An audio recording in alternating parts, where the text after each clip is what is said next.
Hello learners, আসসালামু আলাইকুম। আপনারা দেখছেন ইব্রাহিম 360, সাথে আছি আমি ইব্রাহিম খলিল। আজকে টি20-র মাধ্যমে আমরা ক্লাস 9-এর ইংরেজি চ্যাপ্টার 5-এর এক্সপ্রেসিং সলিউশনস টু আ প্রবলেমের যে ইলাস্ট্রেশনটা আছে, উল্লেখিত ইলাস্ট্রেশনটা কিভাবে ব্যাখ্যা করবেন, কিভাবে ফেয়ার ওয়ার্ক করবেন, বিস্তারিত আলোচনা করব। চলুন শুরু করা যাক।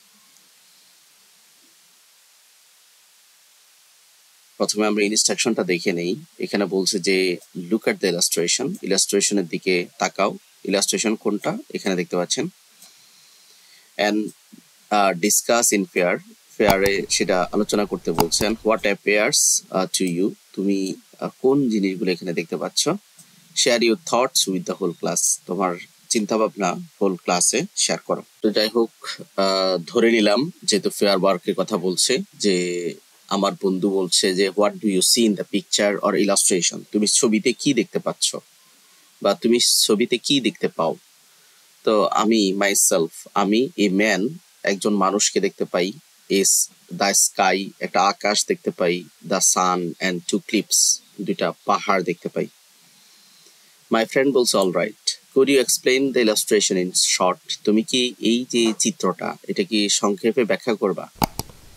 তো আমি বললাম যে sure, the background of the visual is exciting, এই ভিজুয়ালস এর ব্যাকগ্রাউন্ডটা খুব এক্সাইটিং, আনন্দদায়ক।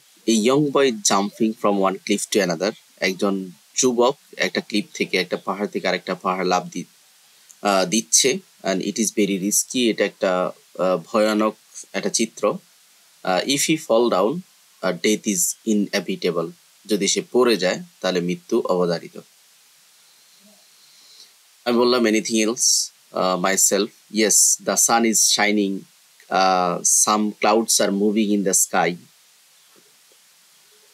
এখানে আকাশটা উজ্জ্বল, কিছু মেঘ ঘোরাফেরা করছে। আবার আমি বললাম, আমার বন্ধু বলল could you tell me the main focus of the picture, তুমি কি এই পিকচারের মেইন ফোকাসটা বলবা, এই পিকচার অ্যাকচুয়ালি কি ইন্ডিকেট করে। বললাম yes it is risk and success, এই ছবিটার মেইন ফোকাস হচ্ছে যে রিস্ক নাও সফল হও, রিস্ক অ্যান্ড সাকসেস। তো আবার বললো যে my friend sorry I am not clear about the risk and success, আমি এই যে রিস্ক অ্যান্ড সাকসেস নিয়ে বিষয়টা বুঝি নাই মাই সেলফ। তো আমি বলছি the boy jumping one cliff and must have a serious issue, এই বালকটা একটা পাহাড় থেকে আরেকটা পাহাড় লাফ দিচ্ছে, নিশ্চয় এখানে কোনো মারাত্মক ব্যাপার রয়েছে। Maybe he is jumping as something is done wrong, হয়তো কোনো রং কিছু করার জন্যই সে জাম্প করছে। or he is scared of something, অথবা তিনি কোনো কিছু থেকে ভয় পাচ্ছে। It's not that the boy's picture is happy to jump, নিশ্চয় এই ছবিটা দেখে মনে হয় না যে বালকটা আনন্দেই জাম্প করছে। It doesn't matter to him if he fails, এটা কোনো ব্যাপার না যে সে ফেল করবে। So he is taking risk, তাই সে রিস্ক নিচ্ছে। such a huge jump, তাই সে একটা মারাত্মক ধরনের একটা জাম্প নিচ্ছে। and because his intense demise,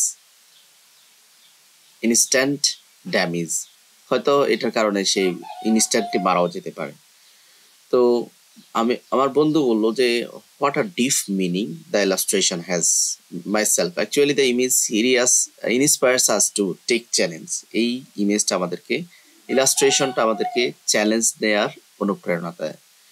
তো আমার বন্ধু বললো thank you for your informative discussion, তোমার খুব ইনফরমেটিভ ডিসকাশনের জন্য তোমাকে ধন্যবাদ। Taking chance and display bravery, সুযোগ গ্রহণ এবং সাহসিকতা প্রদর্শন।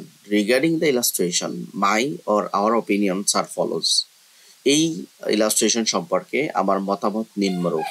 The image depicts a person making a risk leap from one precipice to the next, এই ছবিতে একজন ব্যক্তি একটা খাড়া খাদ থেকে বা একটা উঁচু পাহাড় থেকে আরেকটি উঁচু পাহাড়ে ঝুঁকিপূর্ণভাবে লাফ দেওয়ার চিত্র দেখানো হয়েছে। The leaf taken metaphorically represents a person rising above the adversity, মানে এই যে লাফ দেওয়াটা কি প্রতিকূলতাকে কি করে রিপ্রেজেন্ট করে metaphorically.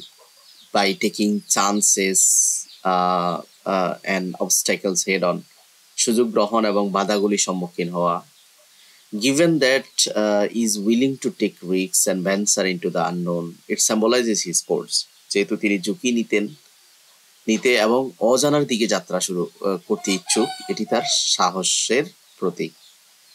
The space between the cliffs represents the obstacles in life, পাহাড়ের মধ্যবর্তী স্থানটি জীবনের বাধার প্রতিনিধিত্ব করে।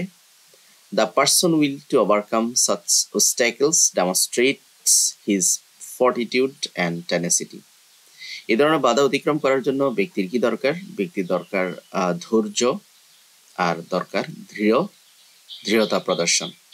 তো এই ছিল আজকের আয়োজন। পরবর্তী ভিডিও 5.1.2 দেখার আমন্ত্রণ জানিয়ে আজকের মতো এখানে শেষ করছি। আল্লাহ হাফেজ।